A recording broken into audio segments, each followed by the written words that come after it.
Un petit tour au purgatoire. Ça vous convient?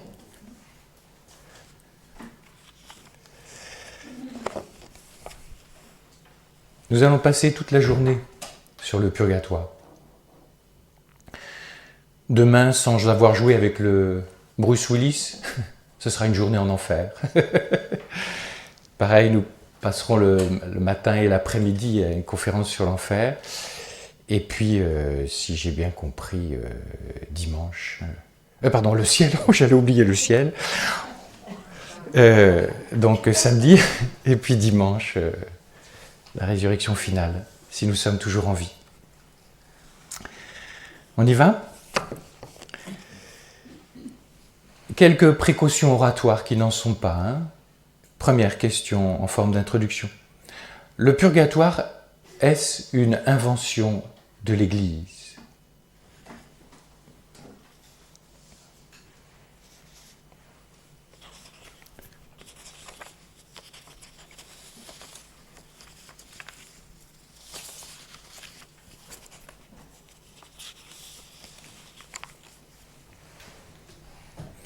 L'existence du purgatoire est un dogme de la foi catholique.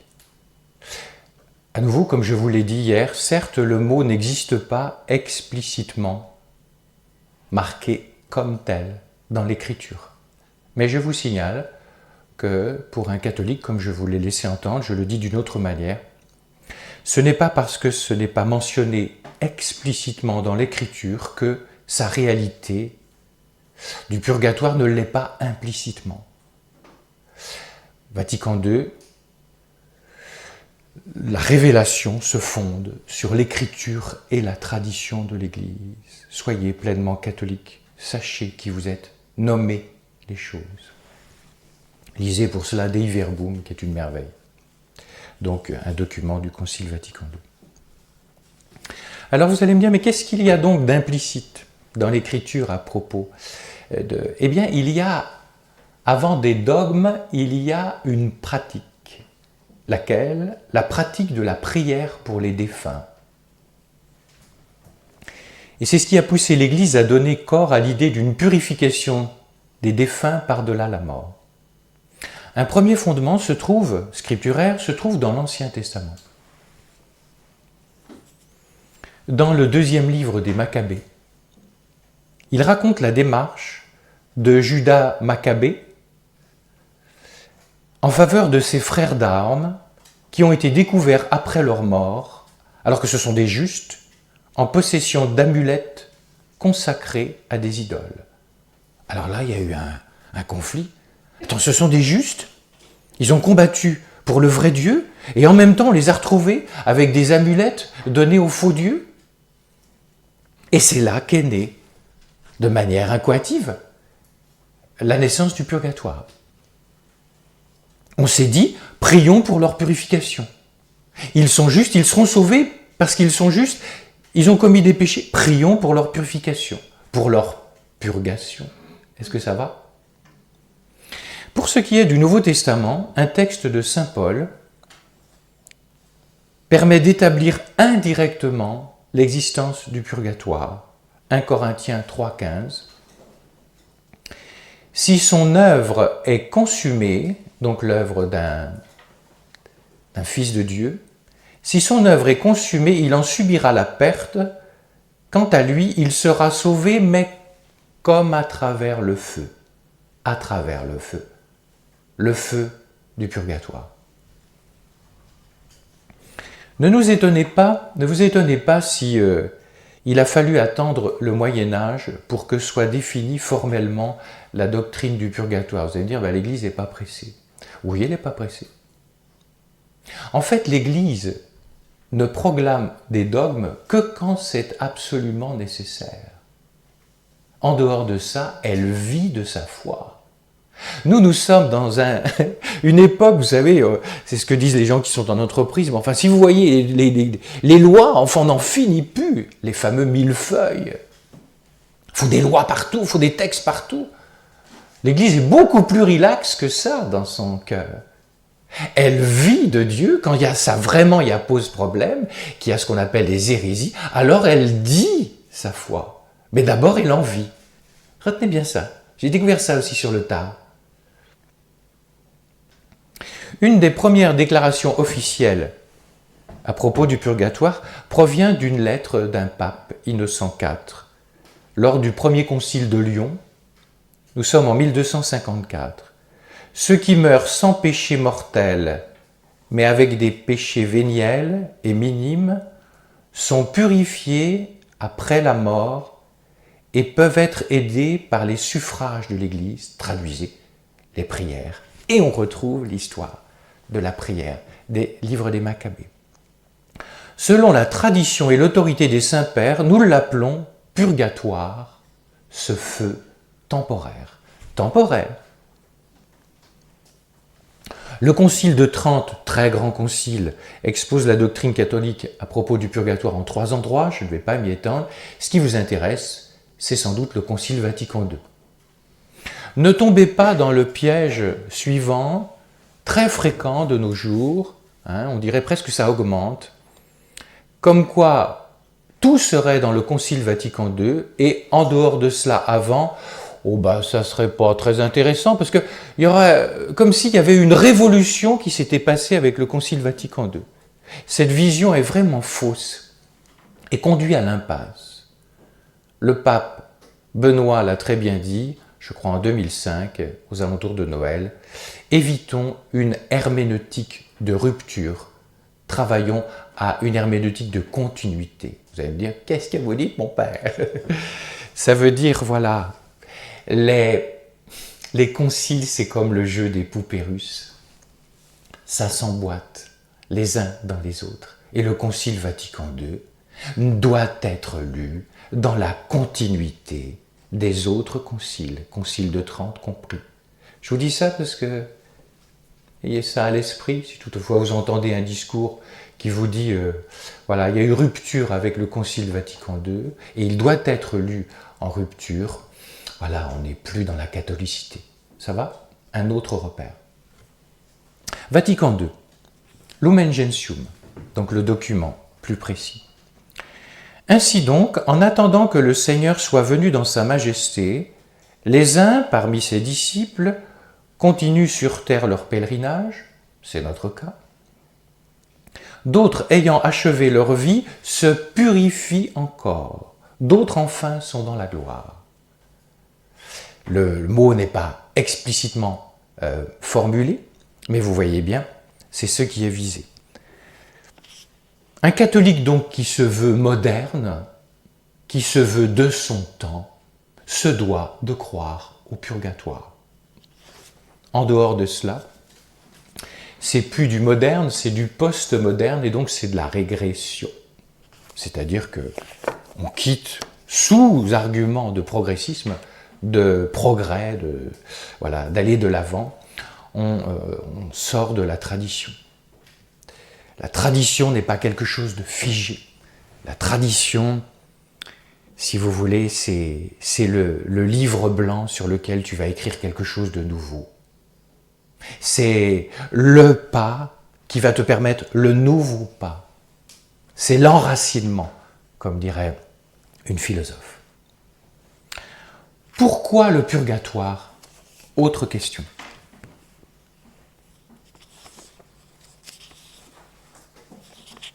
Vous voyez, on est actuellement là en train de poser un peu les balles, les fondements.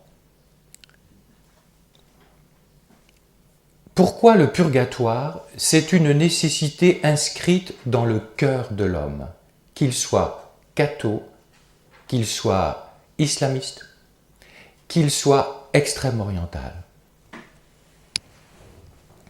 Et justement, faisons un petit détour par les sagesses extrême orientales. Vous savez, la métempsychose, la réincarnation, toutes ces choses-là. René Giraud, que vous connaissez peut-être, qui est un spécialiste, je crois qu'il est mort, un spécialiste du dialogue interreligieux, il peinait à comprendre la nécessité des réincarnations dans la sagesse hindoue. Il était vraiment spécialiste de tout cela. Et puis il va interviewer un des pontes de la sagesse hindoue, qui lui répond ceci. Comment pouvez-vous croire, vous, je crois qu'il est prêtre catholique, je ne sais plus exactement. Comment pouvez-vous croire, je parle du René Giraud, comment pouvez-vous croire que tant de gens qui vivent un peu comme des bêtes, et sans doute vous et moi, nous serons au terme de notre vie présente parvenus au niveau de Dieu, capables de voir Dieu?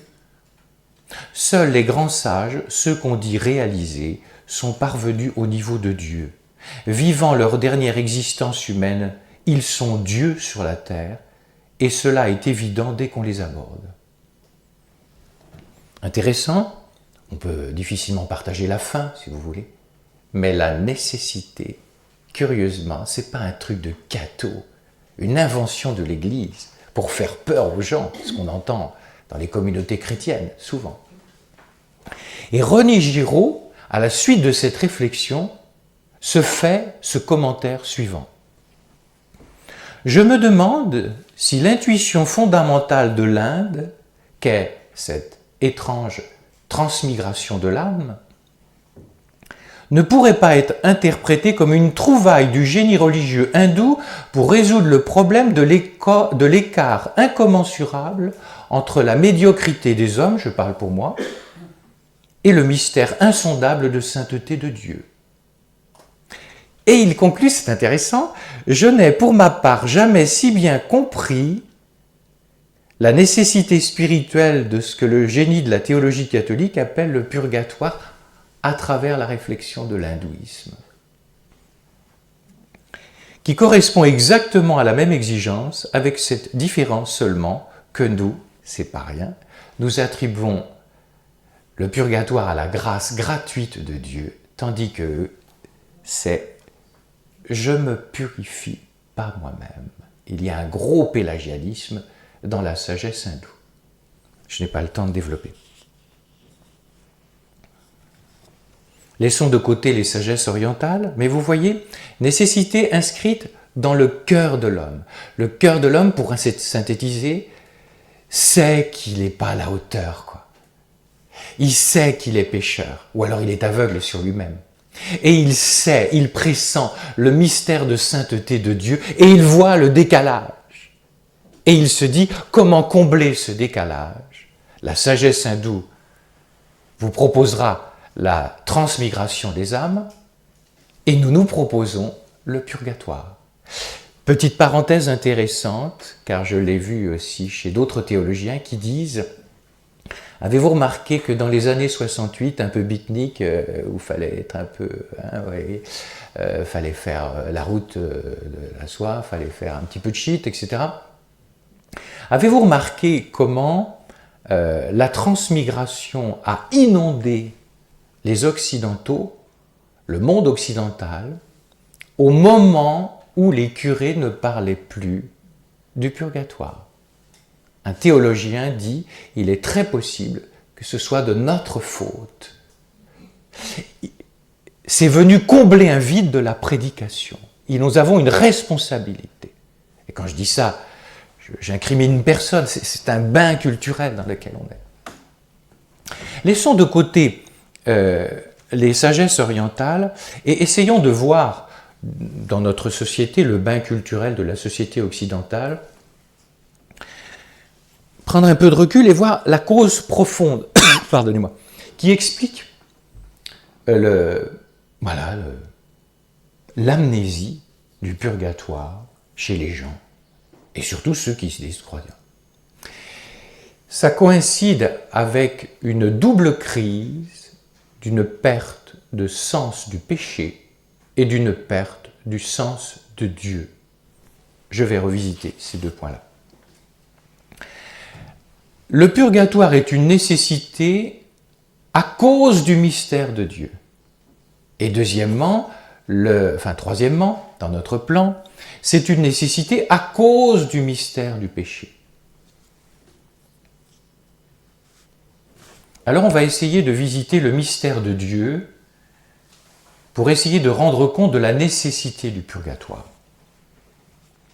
Je vous ai laissé entendre dire dans les premières conférences que Dieu n'est pas que miséricorde. Si vous n'avez d'une vision d'un Dieu qui n'est que miséricorde, vous avez une vision tronquée. Il est miséricorde et justice. Et si vous lisez le petit journal, vous devriez même dire, je devrais même dire, qu'il est miséricorde, justice et sainteté. Mais pour faire simple, la sainteté est du côté de la justice de Dieu. Rappelez-vous, je vous ai cité le pape François, qui dans sa document d'introduction à l'année de la miséricorde dit à propos de Dieu, pas de miséricorde sans justice, pas de justice sans miséricorde. Vous voyez bien que l'histoire est un éternel balancier, les anciennes générations parmi vous ont davantage été sensibles à la justice de Dieu, rappelez-vous Thérèse de Lisieux, avant on s'offrait à la justice de Dieu et après elle s'est offerte à la miséricorde de Dieu. Attention, n'opposons pas les deux. En tout cas, l'ancienne génération était très sensible à la justice de Dieu. On est un éternel balancier, on est passé à la miséricorde, mais de manière exclusive. Vous testez une intervention sans porter de carton rouge, vous testez, voilà, vous sentez une intervention sur le mystère de Dieu, et quand on vous parle de la miséricorde, si l'intervenant vous parle de la justice ou pas. S'il ne vous parle pas de la justice, il y a un déséquilibre.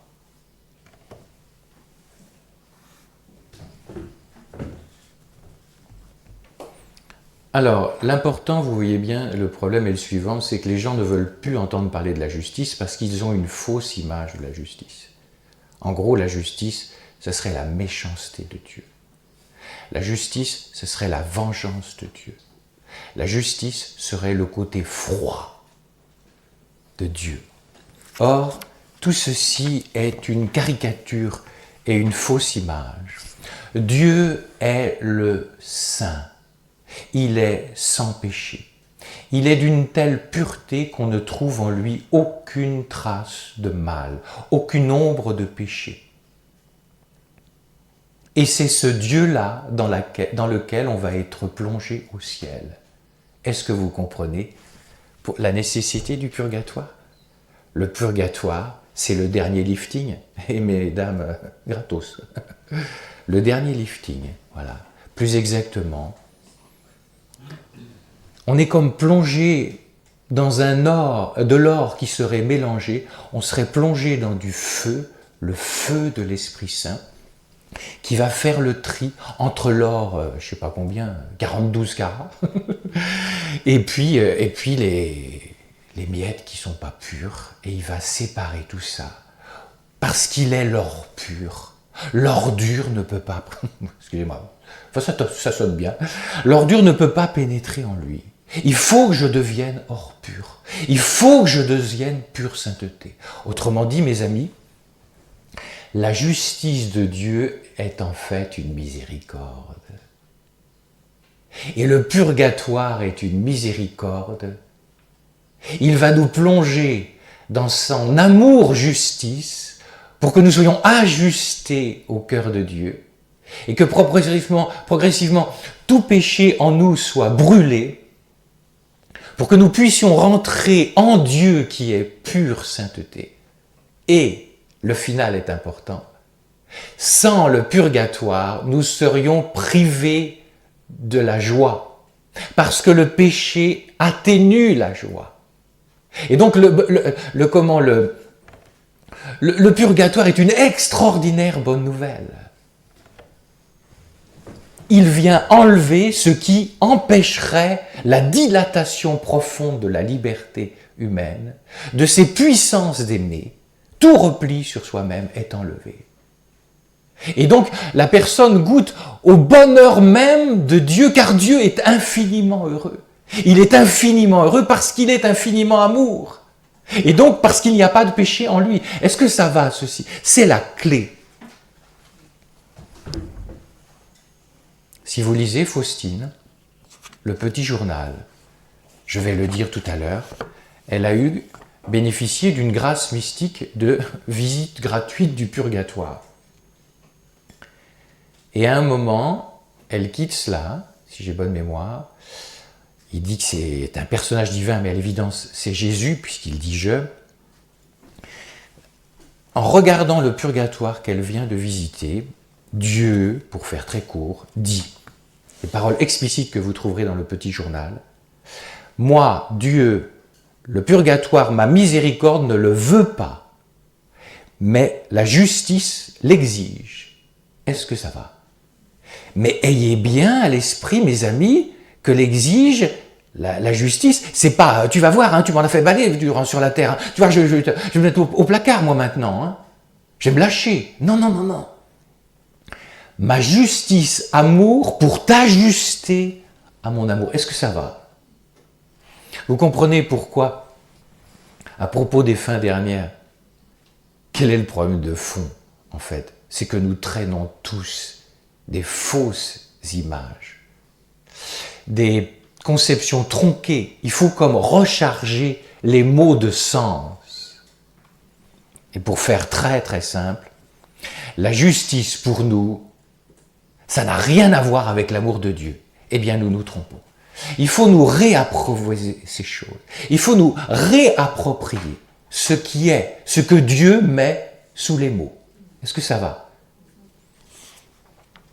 Je vous ai dit nécessité à cause du mystère de Dieu, car il est justice et miséricorde, et immanquablement lié à tout cela, nécessité à cause du péché. Plusieurs fois, le pape Jean-Paul II, dans ses encycliques, dit qu'une des plaies de notre situation actuelle, c'est la perte du sens du péché. Et il ajoute aussitôt que la perte du sens du péché est extrêmement liée à la perte du sens de Dieu. Vous allez me dire, mais qu'est-ce que ça veut dire? Ben, vous avez un exemple très simple. Dans votre vie, peut-être, et dans la vie des paroisses, un signe extrêmement simple de cette perte du sens de Dieu et du sens du péché, c'est regarder les grandes files qui s'approchent de la communion et regarder le peu de files de gens qui s'approchent du confessionnal. Ça veut dire quoi? Comme disait Thérèse, de son vivant, écrivant à l'abbé Bélière, « Oh mon Père, comme l'amour de Dieu est peu connu. » Nous voulons un amour de Dieu dans l'hostie. Ah, c'est gentil, là, Et l'amour de Dieu dans la confession, nous n'en voulons pas. Parce que nous avons perdu le sens de Dieu. Se confesser pour nous est une mauvaise nouvelle. Et puis surtout, nous avons perdu le sens du péché. Mais enfin, mon Père, il n'y a pas de problème. J'ai juste fait des petites erreurs. Mais ce n'est pas des péchés. Je ne blesse pas le cœur de Dieu. Les amis, dans quelques jours, nous allons fêter le Sacré-Cœur. Le Sacré-Cœur apparaît à Marguerite Marie, si vous êtes allé, apparaît. Il apparaît brûlant d'amour. Tu mettrais ta main dedans, tu serais brûlé. Miséricorde. Mais il apparaît blessé. Il est blessé. C'est les deux pour le prix d'un. Vous comprenez? Justice et miséricorde. Et à quel point le péché blesse le cœur de Dieu.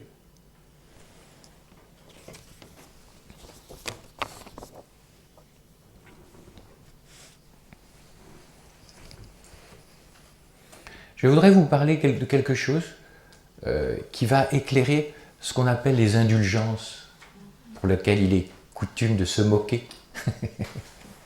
Ça fait très Luther, ça fait très rebelle. Bien. La foi enseigne que le péché entraîne une double peine.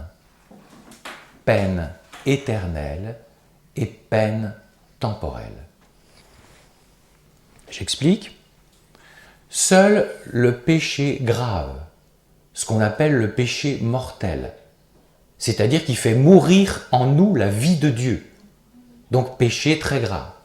Seul le péché mortel brise la communion avec Dieu. Autrement dit, il prive de la vie éternelle. Et voilà pourquoi il y a peine éternelle. Est-ce que je suis clair? Il y a donc une peine éternelle qui est liée au péché grave. Péché grave seulement. Maintenant, il y a une deuxième conséquence du péché. qui, elle, est conséquence et pour le péché mortel et pour le péché véniel. Et on l'appelle peine temporelle. Ne vous inquiétez pas, je vais donner une image tout à l'heure pour essayer d'expliciter tout ça. La peine temporelle, c'est quoi? C'est que le péché crée un désordre dans les relations. Par exemple, vous avez commis un vol. Ça crée un désordre du tort au prochain. Il faudra réparer. Est-ce que ça va? Bien. La faute provoque aussi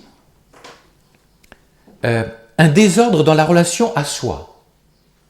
Avez-vous rencontré quelqu'un qui est tombé dans la drogue pendant de nombreuses années? Tombé dans l'alcool?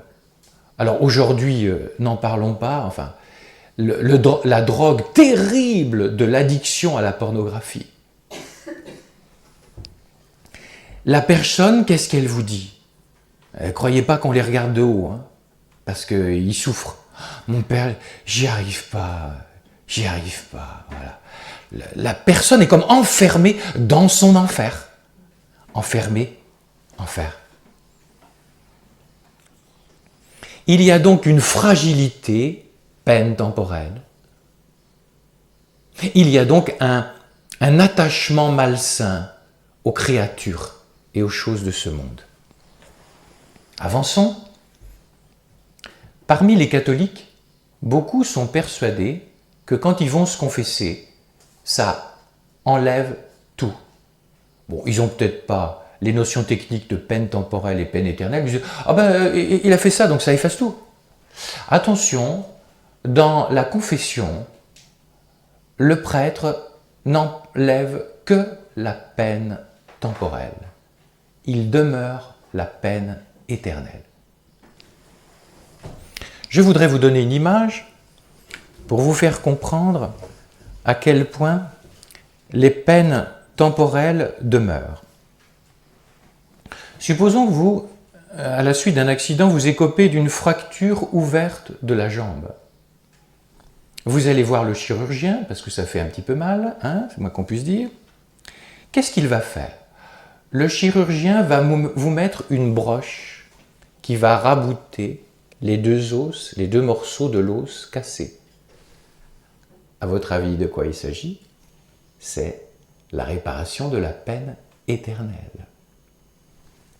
Pour la comparaison. C'est-à-dire que ça répare l'alliance brisée. Est-ce que ça va? Bien. Ceci dit, le chirurgien ne pourra pas faire à votre place tout le travail de rééducation de vos muscles qui éventuellement ont été mis dans une gouttière de plâtre. Et puis, comme on dit, les muscles ont fondu. Et le chirurgien... Et ça, qu'est-ce que je fais? Ah, excusez-moi, monsieur. C'est à vous, vous allez faire un travail de rééducation, je ne peux pas le faire à votre place. Est-ce que vous comprenez? Vous comprenez la nécessité des peines, la rééducation des peines temporelles?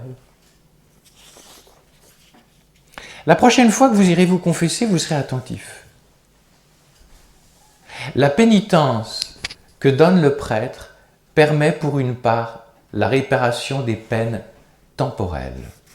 On peut dire qu'une pénitence pratiquée avec foi et piété est une petite expérience du purgatoire. Je m'excuse, je me demande si je n'ai pas fait une erreur dans ma précipitation. Ah, vous acquiescez. Oui, vous êtes vraiment bon. Dans toute confession, il enlève la peine éternelle. Voilà, je me répète. Oh là là. Excusez-moi, chers téléspectateurs, il y a de quoi m'excommunier. Je vais réparer grâce à mes retraitements, parce que je voyais bien sur vos têtes quelque chose qui n'allait pas. Donc dans la confession, c'est comme le chirurgien, il raboute l'alliance brisée, et donc il enlève les peines éternelles. La peine éternelle. Même pour un péché mortel, hein, et surtout pour un péché mortel, puisque lui seul a la peine éternelle. Mais le prêtre, tout en vous donnant l'absolution qui répare la peine éternelle, il ne peut pas réparer à votre place les peines temporelles, le fameux travail de rééducation. Par exemple, quand je rencontre des gens qui sont... tiens, on parlait de la pornographie, je leur donne quelques éléments pour une rééducation qui est souvent difficile et qui prend du temps.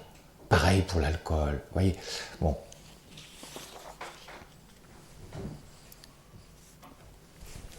Alors mon père, mais ça sert à quoi la pénitence que donne le prêtre?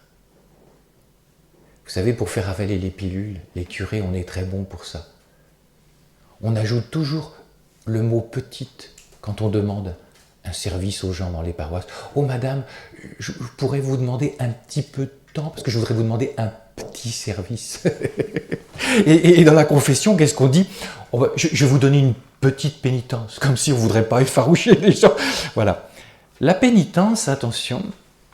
Ah bah, qu'est-ce qui t'a donné comme punition le prêtre? Mais c'est présent beaucoup ça dans les esprits. La pénitence n'est pas une punition, c'est une extraordinaire miséricorde que donne Dieu par le prêtre pour que le prêtre collabore à sa propre rééducation, réparation des peines temporelles.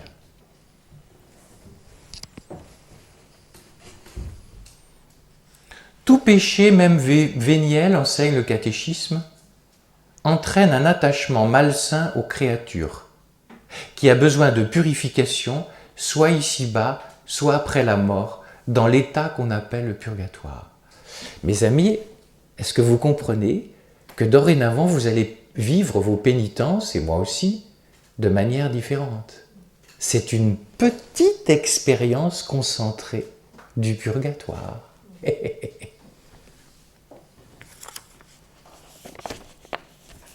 Les fameuses indulgences, qu'est-ce que c'est? Je vous ai laissé entendre ça. Les indulgences, vous trouverez quelque chose de plus développé dans le livre.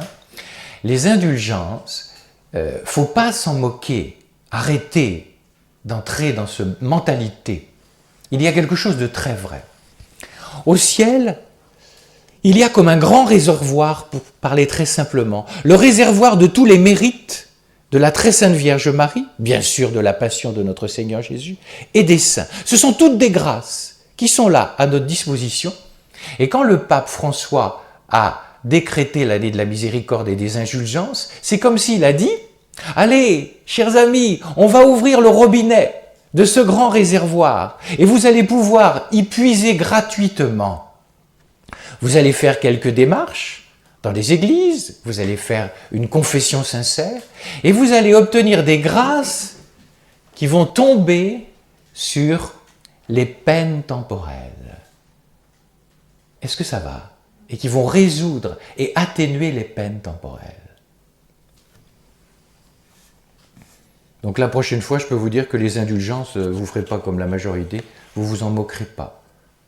Vous y verrez une bonne nouvelle, et un cadeau du bon Dieu, et un cadeau gratuit.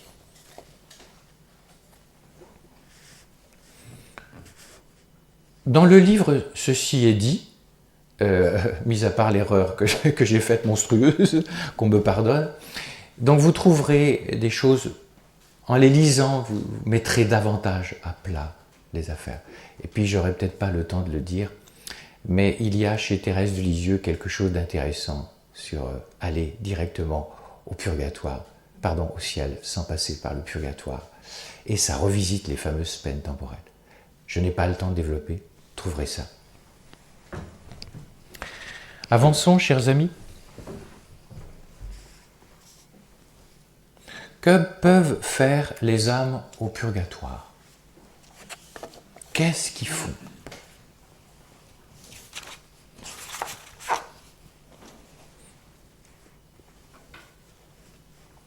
Encore des choses que j'avoue j'ai découvertes. Et est-ce que vous sentez, ou est-ce qu'il n'y a que moi qui suis un petit peu illuminé, est-ce que vous sentez à quel point, déjà sans avoir parlé de toutes les dimensions de l'au-delà, est-ce que vous sentez à quel point tout est comme relié? Ne serait-ce que péché des hommes, péché de Satan, prendre que ça. Vous savez, le pape François, dans son encyclique sur l'écologie, il dit « tout est lié ». On peut dire que c'est vraiment ça, pour la doctrine des fins dernières. Que peuvent faire les âmes du purgatoire? Première chose, Au purgatoire, on ne peut plus faire, mais on peut se laisser faire. Je vais m'expliquer. Seule la vie sur la terre est le temps où on peut faire. Faire quoi? Faire des œuvres d'amour. Accumuler, excusez-moi le mot accumuler, des mérites. Seule la terre, nous pouvons faire des œuvres d'amour. Apocalypse 14, 13. Oui, dit l'Esprit Saint, que les défunts se reposent de leur fatigue, car leurs œuvres les accompagnent. Jésus, c'est extraordinaire, c'est pour ça mes amis, je vous dis, vous n'allez pas revenir, c'est pas possible que vous reveniez dans votre vie quotidienne de la même manière. Vous savez que vous aurez un ennui un matin, vous dites oui, vous accumulez des mérites. C'est comme les capitalisations des retraites. Il y a quelque chose comme ça. Mais vous voyez, ne tombez pas dans un esprit capitaliste. Mais sachez que vos œuvres vont vous suivre. Et si ces mots vous choquent, acte d'amour, ça vous parle? Bon, voilà. Mais lorsque la vie terrestre est terminée, le temps des œuvres est fini. L'âme ne peut plus travailler activement, mettez entre guillemets activement à sa propre conversion et sanctification. Bien sûr, la sanctification aussi des autres. Et s'il reste dans l'âme, quand elle a terminé son pèlerinage terrestre, de nombreuses imperfections qui n'ont pas été parfaitement regrettées, peine temporelle, elle devra en être purifiée pour prétendre entrer au ciel. Et cette purification ne pourra pas se faire de manière active, mais passive. C'est quoi? C'est Dieu qui va venir comme un divin chirurgien et il va m'opérer, il va m'allonger sur son billard divin et puis il va me faire une petite piqûre qui est son amour pour que je sente un peu moins les choses, car au purgatoire nous serons purifiés dans l'amour. Ce sera douloureux et ce sera joyeux. Je vais y venir.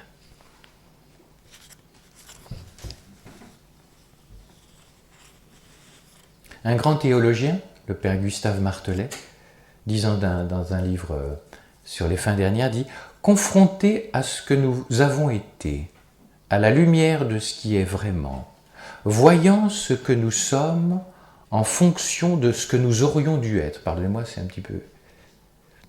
Incapables au surplus de rien faire désormais qui puisse réellement nous changer, il nous reste, à défaut d'un impossible agir, le pouvoir de pâtir. Pâtir ne veut pas automatiquement dire subir. Souffrir, pâtir, même si ça a donné le mot passion, je vous signale que passion, il y a deux mots. Vous pouvez subir une passion, et ne dit-on pas aussi passion d'amour? Avançons. Que peuvent faire les âmes du purgatoire? Seul Dieu peut nous purifier en profondeur. Au purgatoire, nous ne pourrons plus faire des œuvres, je l'ai dit et redit. Mais au purgatoire, vous allez me dire, bah alors qu'est-ce qu'on fait? On est comme un camembert qui s'abandonne? On fait rien? Ben, vous devrez faire quelque chose, et moi aussi, qui sera actif, c'est de dire oui. De dire oui au travail que Dieu va faire activement de son point de vue, mais vécu passivement de mon côté, purification passive. Autrement dit, au purgatoire, Dieu ne pourrait pas purifier une âme qui ne dirait pas oui. Et en cela réside sa collaboration active. Mais c'est Dieu qui, comme un divin chirurgien, il va dire « laisse-toi faire ». Ça me parle ce mot parce que je vous signale que c'est le mot que Jésus a dit à Marguerite Marie. Pauvre petite Marguerite Marie, extraordinaire Marguerite Marie. Le Sacré-Cœur lui apparaît et il lui donne comme mission « tu vas répandre le culte du Sacré-Cœur à travers le monde Elle n'a pas d'instruction et elle est enfermée dans un monastère. Et elle panique à mort. Et Jésus lui dit, laisse-moi faire. Ça sera un peu ça le purgatoire. À la lumière de ma courte existence, je comprends maintenant une chose. Les pas les plus grands que j'ai pu franchir dans ma pauvre vie sont des pas qui ont été vécus lors des purifications passives, plus que lors de mes grandes générosités apostoliques et spirituelles. Retiens bien ça. C'est pas étonnant. Entre Joël qui bosse et Dieu qui bosse, tu crois pas qu'il y a une différence? Et je vous ai dit, les purifications passives, ne les imaginez pas comme dans le film de Cécile B. 2000, avec une nuée qui va tomber du ciel. Ça va être quoi ta purification passive? Tu vas aller à la chapelle tout à l'heure. Tu vas t'ennuyer à 100 sous de l'heure. Et tu es là et tu dis, donne-moi des câlins, Jésus. Et il ne va pas t'en donner. Et tu vas te laisser faire. C'est une purification passive. Il va purifier ton ressenti, tes sens, ta volonté de capter l'amour. Est-ce que ça va? Et ceci vaut pour les couples, vaut pour les relations avec les enfants, etc. Après, vous allez, je ne sais pas quoi, vivre un deuil. Vous vous laissez faire. Le deuil, c'est une purification passive. Si elle est vécue dans l'amour et l'abandon. Pourquoi, je viens de le dire, seul Dieu peut nous purifier en profondeur. Nous n'avons aucune idée des racines profondes du péché qui sont en nous. Nous nous croyons nickel. Nous sommes dans une parfaite illusion. Étant donné que les racines sont extrêmement profondes du péché en nous, qui peut les enlever, sinon Dieu qui sait ce qu'il y a dans l'homme? Job 14, 4 dit « Qui extraira le pur de l'impur? Personne. » Et vous avez quelque chose qui l'explicite dans l'Évangile, Matthieu 19. Qui peut donc être sauvé? Demandent les disciples à Jésus. Ce dernier leur répond, pour les hommes c'est impossible, mais pour Dieu tout est possible. Et là vous avez l'enjeu même du purgatoire. On est incapable de se purifier nous-mêmes en profondeur. Saint Thomas d'Aquin dit que le péché grave a en quelque sorte une portée infinie. Comment le petit être fini que je suis pourrait-il guérir quelque chose d'infini en lui? Seul l'infini peut le faire, Dieu lui-même. Ça va? Un petit point important, et je vais peut-être terminer là-dessus, même si je n'ai pas dit grand-chose, c'est pas grave, parce que ça vous touche, quelque chose qui vous touche. Mon père, j'ai perdu mon mari, je prie pour lui. Est-ce qu'il peut faire quelque chose pour moi? Je sais que je peux faire quelque chose pour lui. Mais est-ce qu'il... Puisque vous avez dit qu'ils font rien là-haut. Font rien, c'est pas... Se laisser faire n'est pas rien faire.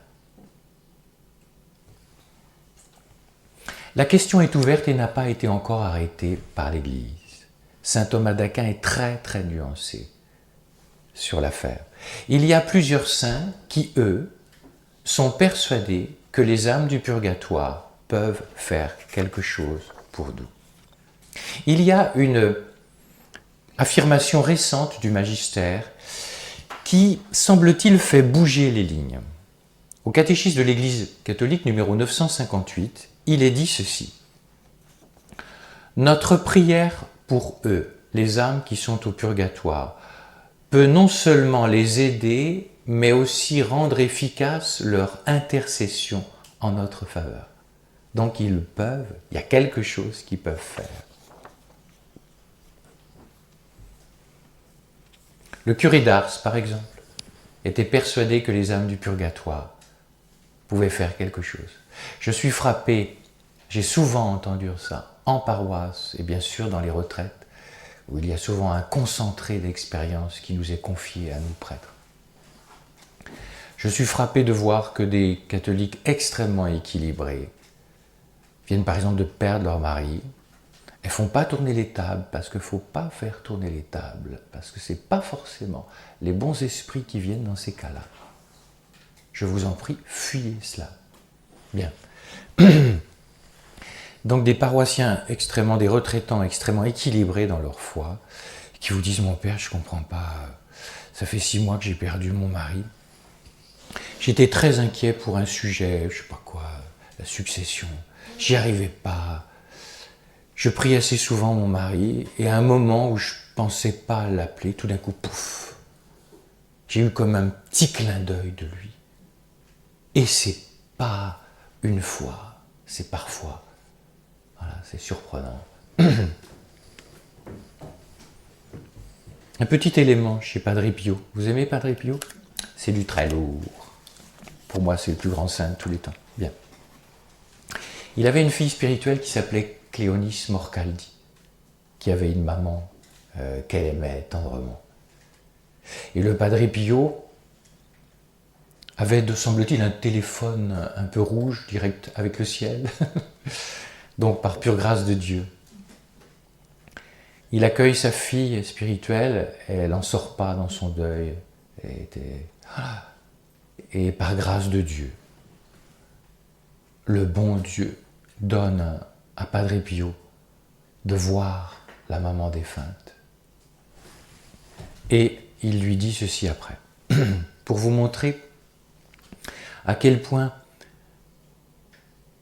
le purgatoire n'est pas l'entrée dans une congélation de notre relation avec les défunts. Est-ce que ça va? Ma fille bien-aimée, dit-il à Cléonis, ta maman te fait savoir à travers moi qu'elle est tout à toi et que son affection est immuable pour toi et qu'elle ne s'éteindra jamais. Ce que le Seigneur s'est plu à unir en son divin amour ne disparaîtra jamais. Activité de l'âme du purgatoire. Ta maman t'envoie à chaque instant un flot de bénédictions et de baisers dans notre doux Seigneur. Ta maman te regarde, te guide et t'assiste du haut du ciel, plus qu'elle ne pouvait te guider et t'assister quand elle était ici-bas.